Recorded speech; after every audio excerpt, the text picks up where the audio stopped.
Hello and welcome to Galactic Wisdom. I'm happy to see you all here again. I'm going to continue to talk to you today about reality.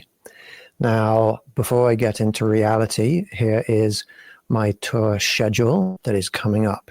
If anybody's interested, in 3 weeks, I'm getting on the road and I'm going to be traveling around several different states, 16 different states actually, 43 contact events with friendship circles. These are in-person events that you can attend if you would like to. So do go ahead and join us there if you would like. We're going to lots of cool places like we're going to be watching the skies above Area 51. We're going to be watching the skies above Area 52. We're going to be going to places around Kansas City where I have connected with goblins and tall whites and tall silver beings from the future. It's an amazing conglomeration of different beings that I'm going to be connecting with.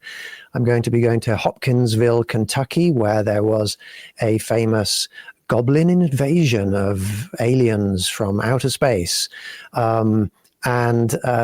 If you would like to join us for any of these tour events, then please just go ahead and join my group and you can find all the details. Now, last week I gave a thorough overview of the start of the universe, where we came from, where the Earth came from. Today I'm going to continue to talk about reality in a very condensed, concise way. And I'd like to start off by talking about consciousness. Now, something very special happened to life on this planet about 600 million years ago.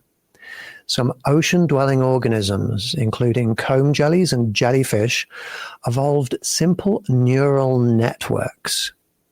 These biological and spiritual structures that are connected to the biological structures had sufficient complexity to facilitate a very basic level of thinking and a very basic level of consciousness.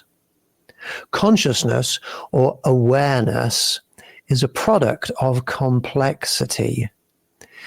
We know that consciousness is, for human beings, housed in our brains.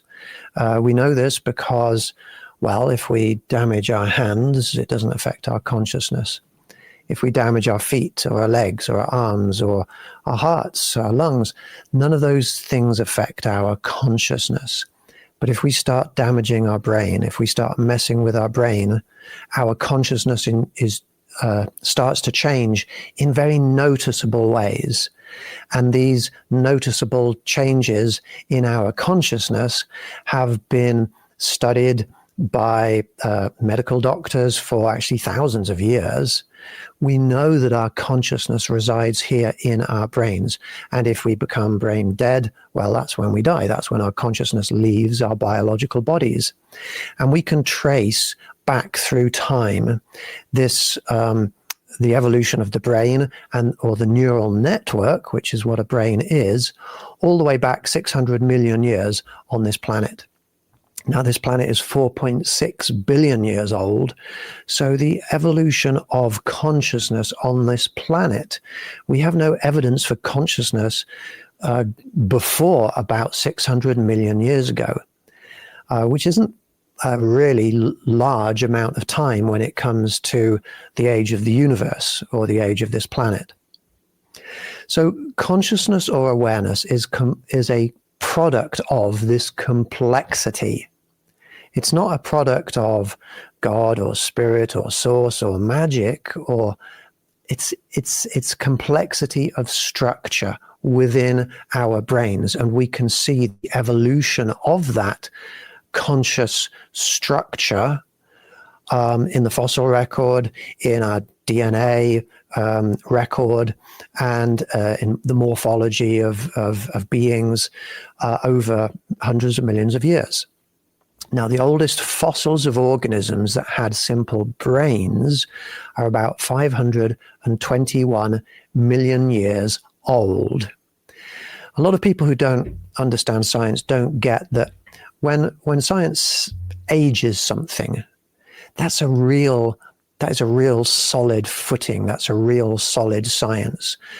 Different ways of comparing isotopic ratios of elements within the fossils, this is something that gives us very precise answers. And we can also date the soil and the organic matter that is around those fossils where they were buried. So these organisms that evolved 520 million years ago to have the first brains on this planet were actually worms. They were primitive worms. Now, a worm is basically just a hole on one end and a hole on the other end, and food goes in this way and food goes out that way. And that's basically what our digestive systems are. We've just evolved large amounts of other organs and limbs and things around the outside of that structure. But basically, we're very advanced worms. I apologize if that offends anybody. I'm happy to be a very advanced worm. But now we have legs and arms and other organisms and other organs. But when these structures that have a hole at one end and a hole at the other end, when they started to develop at the front end where the food went in, where they started to develop sensory input systems or sensors, biological sensors, then that started to be very useful because they could sense light, they could sense moisture, they could sense pressure in the direction they were going. And the ability to process all of those sensory inputs resulted in a clustering of neural networks which turned into our brains.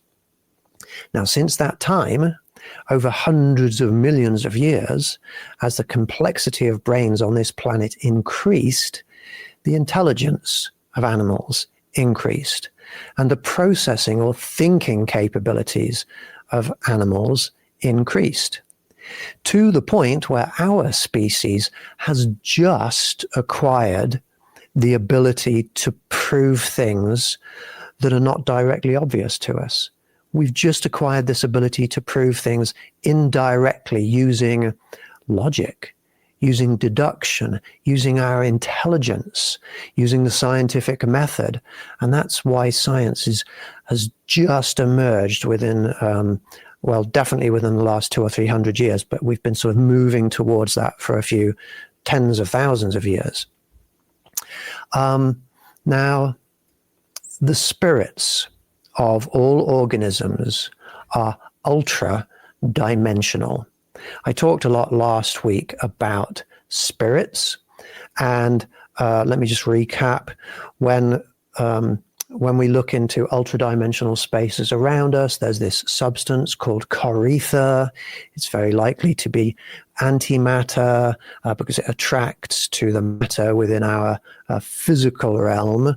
And indeed, that when antimatter and matter come close together because of that attraction, then a potential difference, an electric potential difference or an electric field appears or is set up or gets stronger between the two, which is very probably why when we go paranormal investigating, detecting EMFs or electric fields, that's what we're detecting. We're detecting the field that sets up between the matter and the antimatter, or the field that sets up between the physical and the corethereal in the spiritual realms or the ultra-dimensional realms.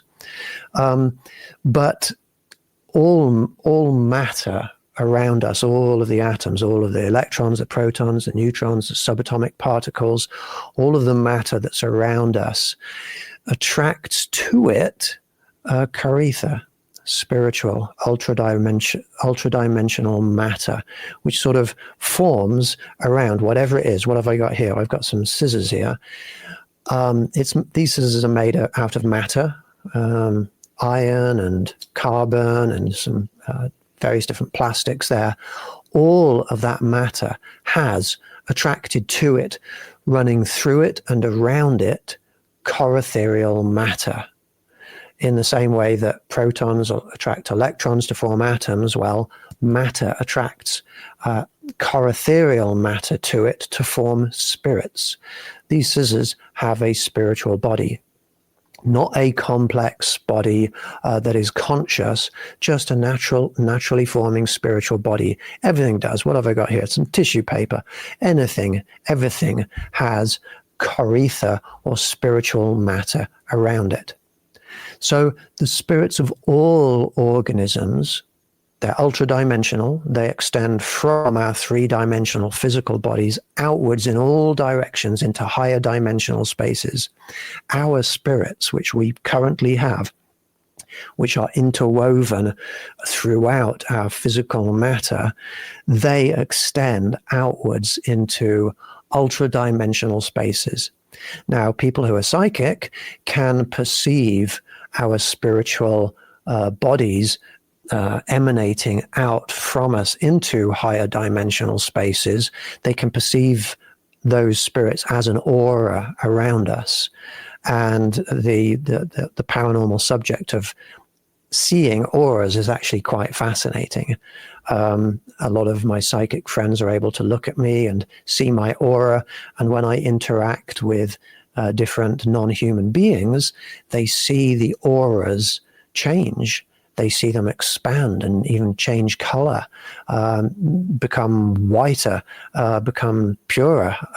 And that's a common thing that psychics see when I'm interacting with non-human beings. In a similar way that we can move our own biological bodies around at will, we can also move our spiritual bodies around at will. So I can think for example, my hands to move. I just think it and it happens. I can think my spiritual body to move as well. And when you learn how to do this, then you are able to manipulate your own spirit. You can flow your own spirit to do things like healing, to do things like astral projection. This spiritual movement gives us a range of different spiritual or psychic abilities, which include spiritual healing. Because if I can flow my spirit in ways that cause healing of the spirit, then the biological, it feels an attractive force towards that healed spiritual body. And you can literally pull your biological body into shape, into cleanliness, by manipulating the spirit first, and then the interdimensional force acts upon the biological body. It's a little bit like if you wear Invisalign or a brace around your teeth. The Invisalign is like the brace, the structure, and then your teeth conform into, they move into the shape of the Invisalign. Well, if we treat our spirits a little bit like a spiritual Invisalign, then we can manipulate our spiritual bodies like in Invisalign into a certain shape, and then our biological body gets pulled into that. It opens up a whole new realm of spiritual healing. Some people call the manipulation of spiritual energy to heal Reiki.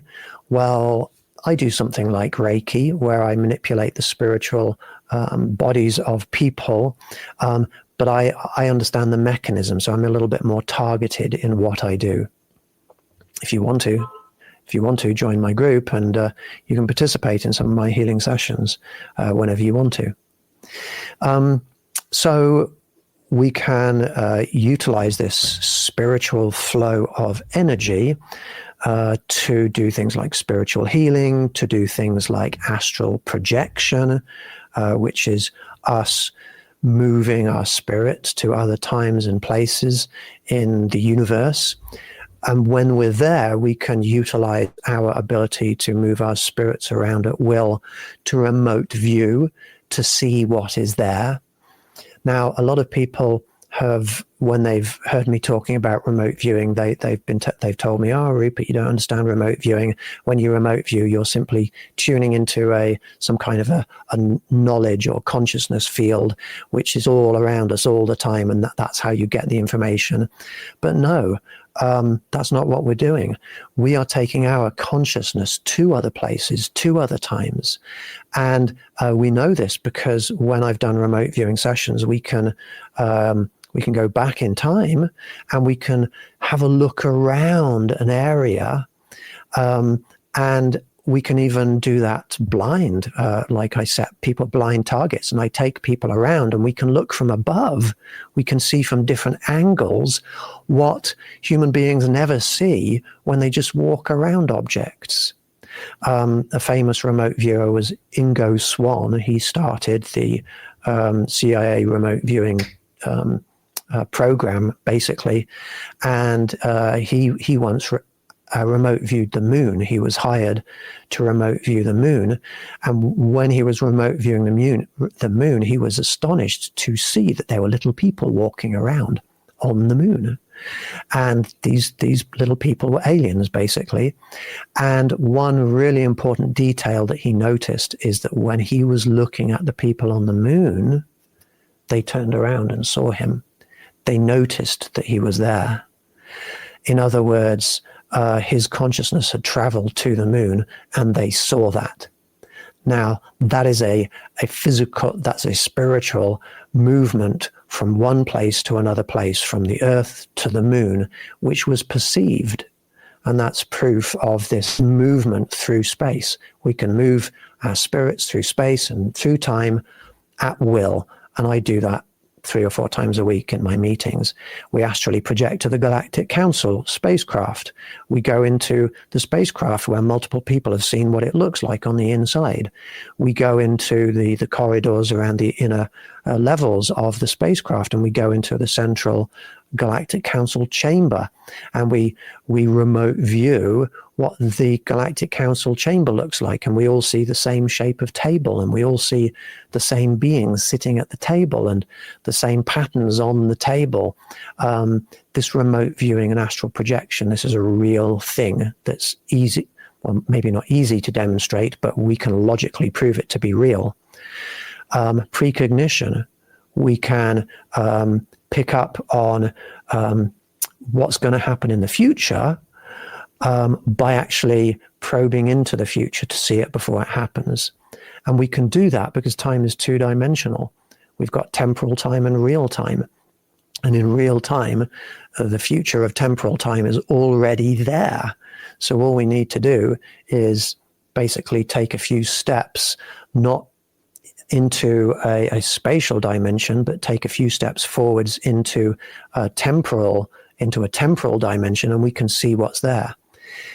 That's one of the reasons why our spiritual perceptions, our ESP, is growing and getting stronger, because it gives us an evolutionary advantage. If something bad is just about to happen, we sense it and we move out the way. We avoid a crash, we avoid an accident, or we decide maybe we shouldn't say that thing. Have any of you ever, I don't know, you've been in an argument or something, and you plan what you're going to say to the person, and you're typing it out in an email, and then this feeling comes over you that you know that you shouldn't send this email. And it's not just a logical thing that's going on in your mind thinking, well, if I send this email, they might not like it, it might backfire. It's a spiritual thing that you're feeling what is going to happen when you click on that send button, and then you go ahead and send that email, and then everything collapses and everything gets a lot worse, and you think to yourself, why did I send that email? Well, you felt that coming. People can feel that sort of thing coming often, and that's precognition or premonitions. That is remote viewing the future. It's our spiritual consciousness probing into the future a little bit, and it gives us a survival advantage if you listen to it, and therefore it's evolving to be stronger in our species. And that's spiritual intuition. We can also utilize our spiritual abilities to manifest things. Now, a lot of people don't understand manifestation. A lot of people just think it's this magic thing, this miraculous thing where whatever you think can happen. Well, I'm a space scientist, and I have done experiments with manifestation, actual scientific method experiments with manifestation. And there is something going on there, and I know how to use it. I've been experimenting with it my whole life, but it's not quite what people think. First of all, you have to understand you can only manifest things that are possible, and not everything is possible. You can prove that not everything is possible because, well, no matter how much you try to manifest this mug into a diamond, it won't happen. It won't happen. It never happens. And that's just it's not because we just don't believe it's going to happen. It's not because we're not trying hard enough. It's an impossibility. That would be some form of magical alchemy, miraculous alchemy, which goes against the laws of physics. You can't just grab some protons out of the atoms that are in here and pull them out and change the nuclear structure of the atoms in here by using our power of will. That's an impossibility. And so we can't manifest the impossible, but we can increase the probability of possible things happening. So, for example, if I have a coin and I toss that coin, well, it can come up heads or it can come up tails. Either of those possibilities is possible. And if I have 10 coins, I can throw all 10 of those coins. And even though it's improbable, it's possible that all 10 coins will come up heads upwards. And what I have done is I've done experiments by myself, but also with large groups of people where we focus our intention and our emotions and our spiritual energy, our spiritual strength, our spiritual will on trying to make more heads come up than tails, or vice versa. And every single time we do experiments like that, we get a strong deviation away from that 50-50 of equal numbers of heads and tails. We get a strong deviation towards what we're thinking of, what we're trying to manifest. Every single time I've been able to prove it to very high levels of statistical proof. And I've been able to I've been able to increase the probability of possibilities by up to about 23% in group settings. So this is something very strong that you can do. If there's something in your life which is possible, whether it's you meet the right person whom you're trying to meet, whether it's somebody to date or a new friend, or you want to reconnect with somebody from your past, or you want somebody to give you a call, all of those things are possible. So you can increase the probability of them happening if you learn manifestation. I teach manifestation. Join my group. I will teach you. I've got a video in my group that you can watch called Manifestation. Some people have greatly enhanced psychic or spiritual abilities.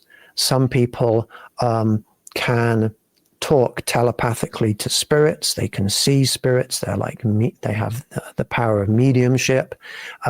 Some people have the ability to see alien beings and to communicate with alien beings around us. Some people have enhanced manifestation abilities.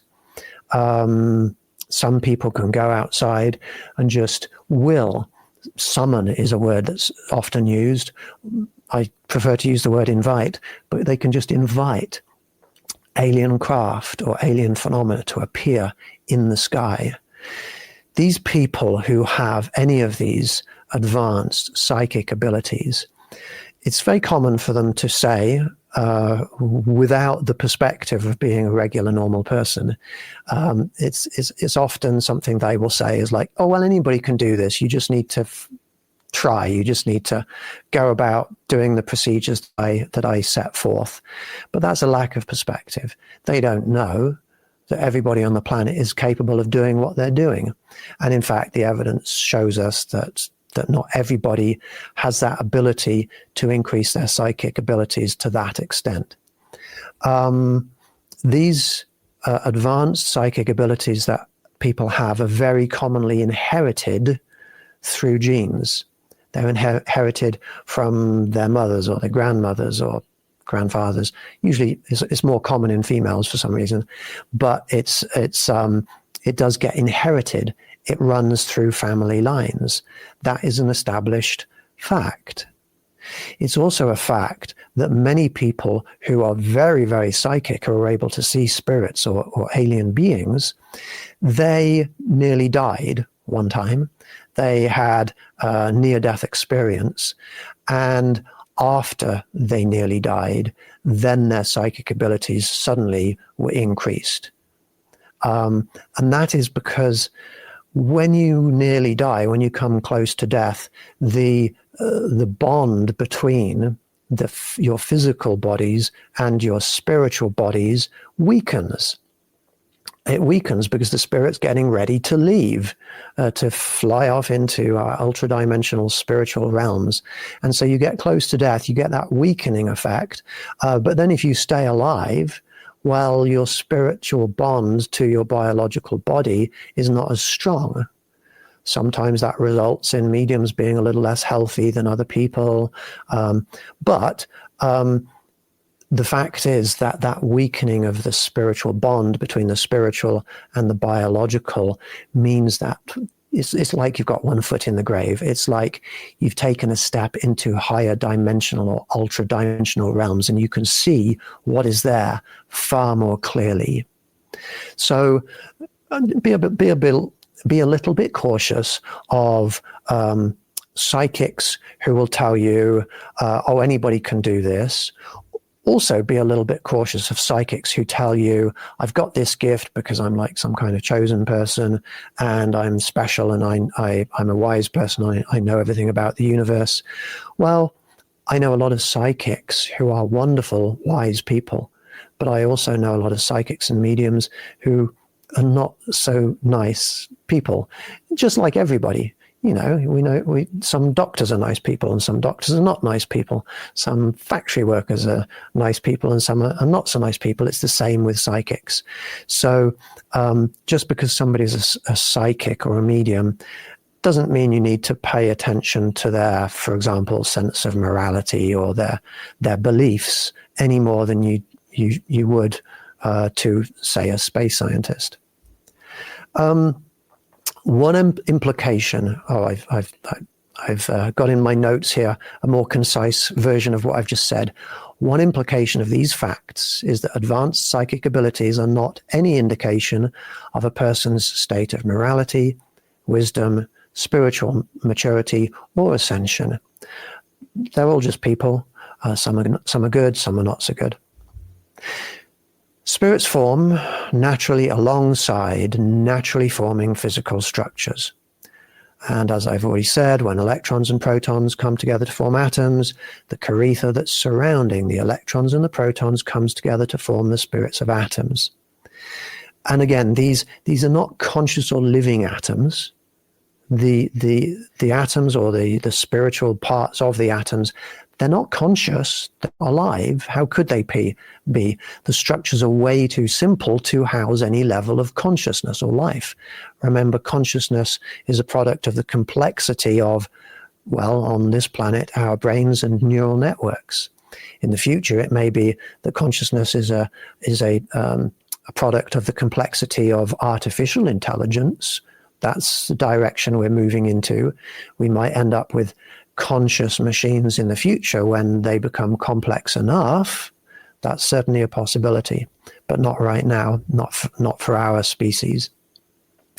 So then atoms come together to form both physical and spiritual molecules.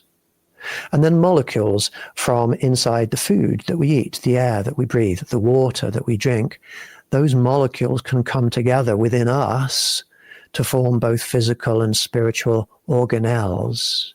And then collections of organelles can form both physical and spiritual cells within us.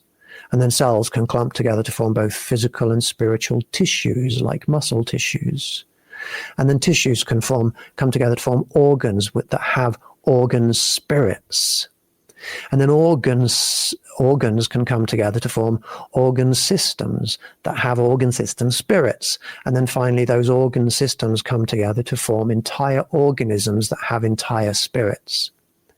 Our spirits are complex conglomerations or composite bodies of lots of smaller structures that correlate to the biological structures within us. The spirits of organisms form naturally within their biological bodies.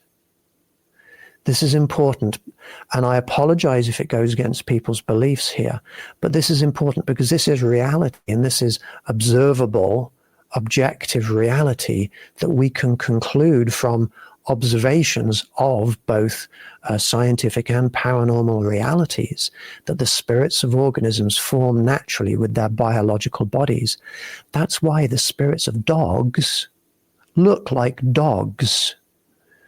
Last night, I participated in my group, I participated in sort of a spiritual, it's kind of like a seance, but some people don't like the word seance. It was an open invitation for beings that are associated with us to come to us. I had my tall silver friends, really tall alien beings come to me. And my good friend Laura, who I'm sure a lot of you will know, she was seeing and communicating with spirits around people. And she started talking to one of our friends in the meeting, and she said, well, I don't know why, but I'm seeing a bird. And the person responded, oh yes, I used to own a bird. And Laura was seeing the spirit of the bird, and the bird was showing Laura how she used to interact with our friend there in the meeting. And she was getting even the details of this interaction of the bird, a pet bird, with the person spot on. She was like able to mimic the interactions and the kisses and talking about the different toys that this bird has.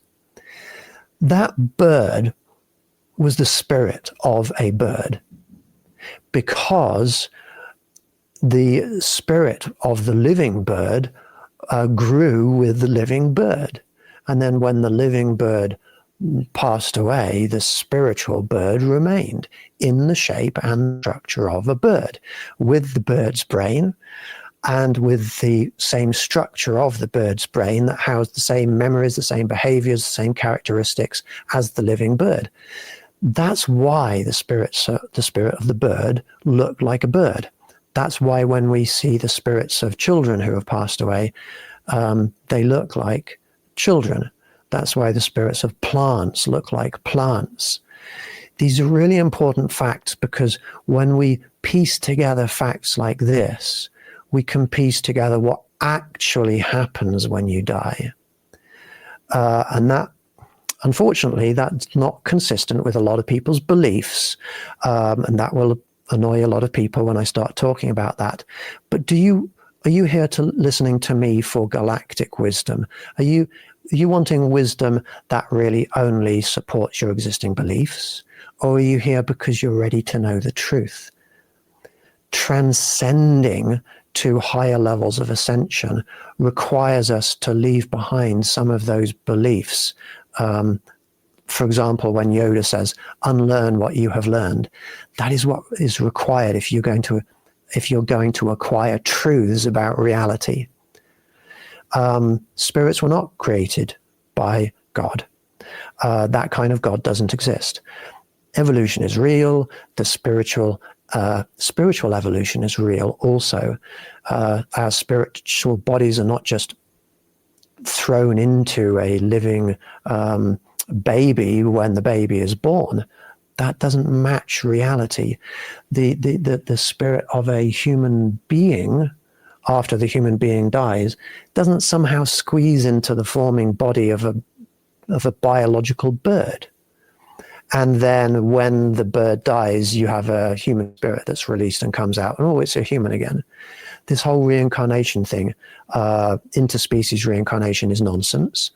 The whole idea of us recycling through incarnation after incarnation after incarnation, so that we can learn on each incarnation. That's a beautiful idea. But if 99.999% of people on the planet can't remember our past lives, if we've forgotten what happened in past lives, well, then we haven't learned anything. Learning requires us to remember stuff. So everything to do with reincarnation, natural reincarnation, just doesn't actually make any sense. When people are tuning into past life memories, it's a very focused form of remote viewing, astral projection and remote viewing, where you're actually experiencing the past lives of other people who used to live. That's why often it's interspecies as well. Alien beings, you pick up on the past life memories of alien beings. And I could probably talk for 2 or 3 hours on proof of what I'm saying. Now, technological reincarnation, that's a thing that can happen after a species reaches the level where you can genetically engineer biological host bodies for your spirits to then deliberately technologically be placed into. And that's a region which that's a phenomenon that is happening within the communities of our alien friends and into the future. But it's not a natural thing. It's not something that happens to everybody. It's certainly not something that happens to birds or dogs or most children. It's not something that happens to all of the terrestrial organisms around us. So how do we survive death? Because often, when people think of surviving death, it just seems it's magical, it's miraculous, it just sort of happens. But stuff doesn't just miraculously happen. It has to have a mechanism to it for something to happen. And I'm going to explain that mechanism now, after I've taken a little pause and a little drink. So our consciousnesses are housed in our brains. And as I've said, we know this to be true because the only kind of injuries to our bodies that result in changes to our consciousnesses are head or brain injuries.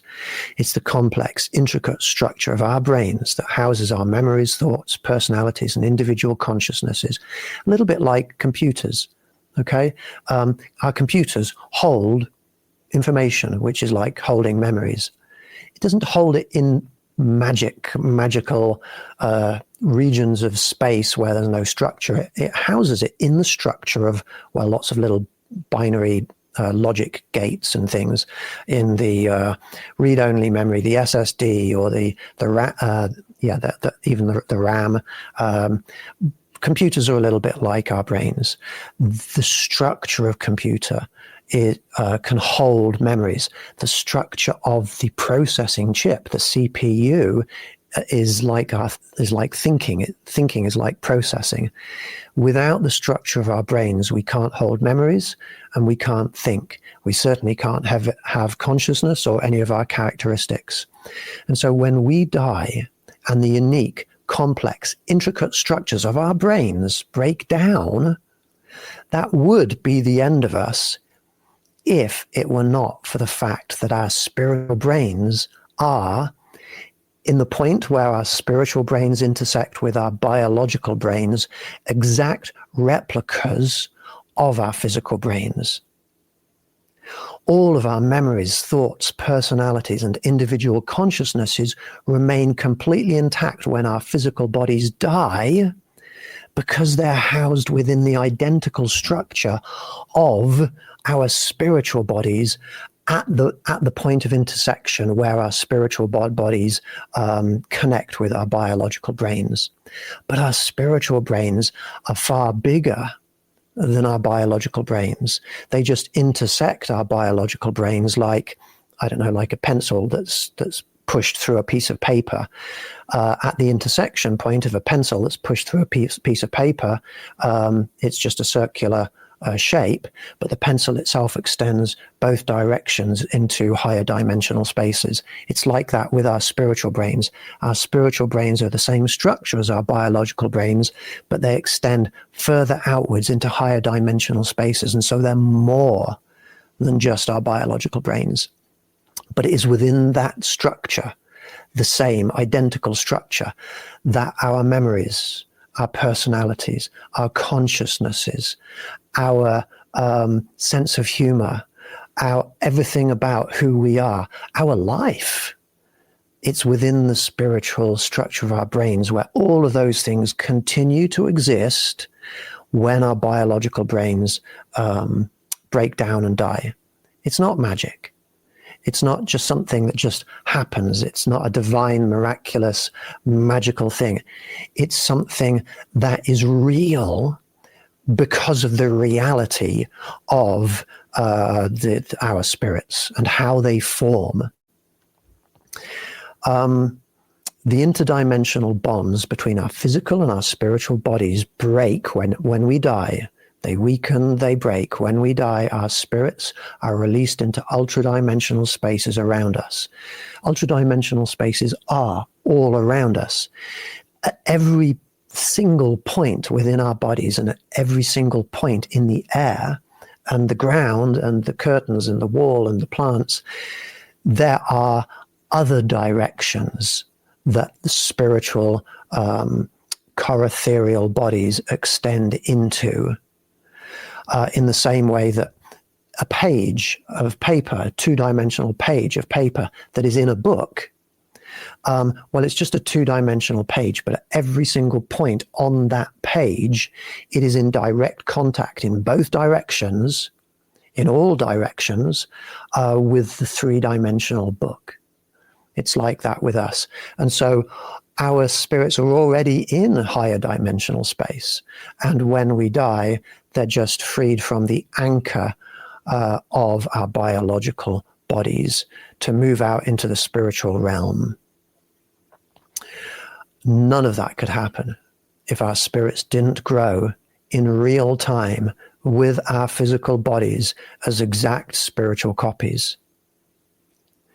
And so the idea that our spirits were somehow reincarnated into us when we were born, like a fully formed spirit with a personality and a consciousness and stuff that we've learned, somehow comes into us as a baby, that's not compatible with what we can objectively learn about reality.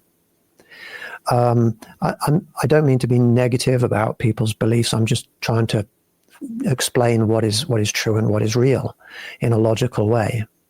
There are a few other problems with the theory of reincarnation.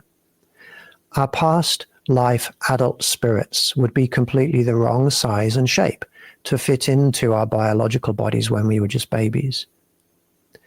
And our baby bodies had already grown baby spirits from the corethereal components of our existing molecules. So there wouldn't have been a spiritual vacancy there for our adult spirits to move into. And no babies are born with all of the knowledge, skills, and maturity of deceased adult spirits. All human spirits have to learn everything from scratch. All human children are new people. They all need to learn. We had to learn because we were new people with new consciousnesses, with new spirits. I have no recollection of past lives at all, and most people don't. That is very, very strong proof, very strong evidence that past lives, this whole reincarnation thing, is not real. Most people don't have recollections of past lives. I've never met anyone who does claim to have any recollections of past lives. None of their claims are anything more than mere glimpses maybe in a dream, glimpses, or maybe in a like a regressional hypnosis session, glimpses of past lives. That's not having a consciousness of a person who used to live. That's not being conscious of a past life. That's glimpsing, like walking past a shop window and looking in and seeing a clip of something playing on a TV and observing it. That's how people are glimpsing past lives. It's remote viewing. And the theory of reincarnation requires there to be some kind of deliberate memory loss or deliberate suppression to make the theory work. That is a very critical flaw in the theory. It's like forcing the theory to be true by making up something that doesn't fit reality. And again, especially since that same theory claims that reincarnation is a way for people's spirits to keep learning more with consecutive reincarnation cycles. How are we learning anything if we're forgetting everything from our previous lives? And after 300,000 years of human spirits reincarnating over and over and continuing to learn, how is it that human beings are still making all of the same mistakes that they always have? Do human beings seem any wiser in today's world than they were 100 years ago? I don't see it. We have more wars on this planet than we've ever had.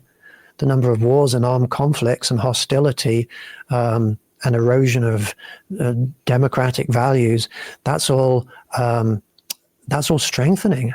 And, objectively, you can count the number of wars and armed conflicts and things like that. We're moving in the wrong direction. We're not learning anything. So this goes against the idea that humanity is learning stuff. When real, genuine mediums try to connect with the spirits of individual people who have passed away, it always works.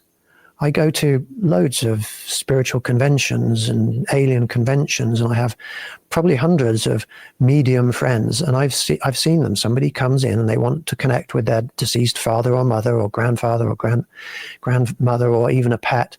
It always works if it's a proper medium. It always works. The mediums never say, well, I'm sorry, but they've already been reincarnated into another body. They're unavailable to talk right now. So, if we can look past our beliefs to what objective observations and logical deductions tell us, we can learn a lot about reality. And that's how we're going to transcend. That's how we're going to ascend.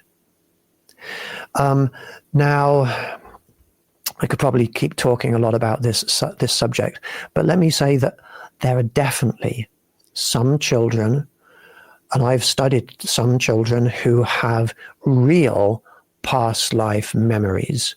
Not all the memories of an entire person, not all the memories of an entire human consciousness, but there's definitely something happening. And I've already said, well, it could be remote viewing. Let me go into a few more examples of what really could be happening. Maybe some human spirits of deceased people try to pass on some of their knowledge to babies. Maybe babies in their family of living family members, they want to pass on some of their wisdom, some of their knowledge. And so they come down when the baby is lying in their beds at night, and they immerse their consciousnesses into the baby's brains while the babies are sleeping. Maybe it's a good-willed attempt to try and pass on knowledge or skills to the baby. That has the potential to result in some transfer of memories and knowledge to the babies. We know that deceased humans can channel themselves through living humans, and I've just been joined by some kind of a spiritual or alien entity. Welcome, welcome, welcome. We know that some people can channel living spirits and even dead spirits and even the consciousnesses of aliens through them. That is a taking over of their brains, so that then the person starts to talk, the spirit or the alien starts to talk using the brain and the motor functions of the living person. And indeed, when you talk to those channelers afterwards, those people who have done that channeling, often they don't remember what was said because it wasn't them saying it. Well, if a spirit were to do that to a baby, that has the potential to pass on memories to the baby. In some spiritual cultures, it could well be that there are some kind of like spiritual, ritualistic, tribal sacrifice performed, where a spirit is actually deliberately cut up, sort of sacrificed, maybe cut up little bits of their spiritual brain, grafted into or inserted into the baby's brain. as they're forming. And that has the ability to, via this these interdimensional attractive forces, to form new neurons, to form around the spiritual neurons of those memories. And therefore you might actually end up with some real memories being grafted into a newly forming baby. And in fact, in one case that I looked into, a person that had been shot in the head, some of their memories were coming through in a child. I think it was in India, and that child had some really clear memories of the person, and they even had a scar on their head in the same place where the previous person had been shot. That is not a full reincarnation. That's a spiritual grafting of a little bit of a deceased person's brain. And in some cultures where reincarnation is more common, that's a deliberate practice that goes on in the spiritual realm. Cellular memory, yes, Genghis Khan, you may well be right there. So I've got, I'm only about halfway through my document about reality. This session today, this podcast, was part 2 of reality. Last week was part 1. Next week is going to be part 3. And I hope you will be able to join us for that. I do want to invite people to consider joining my group.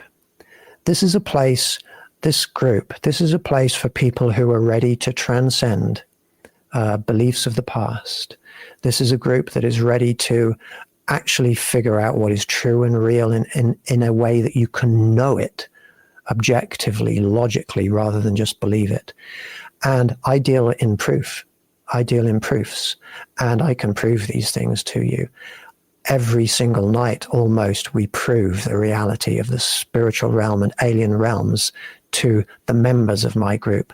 So please consider joining my Patreon group there and supporting me in me trying to spread knowledge and truth to everybody. I would like to repeat to people that you are welcome to join me on tour. Also, in about 3 weeks, I start. My first tour event is in Bakersfield, California, then Fresno, then Sacramento, then across to Reno, down through Nevada, and working my way through places like Arizona and into all the way over to Kansas. You're very welcome to join me. I thank you all so much for listening to this. It's a pleasure to connect with you today. I wish you all peace, love, and well-being. You take care. Have a good day.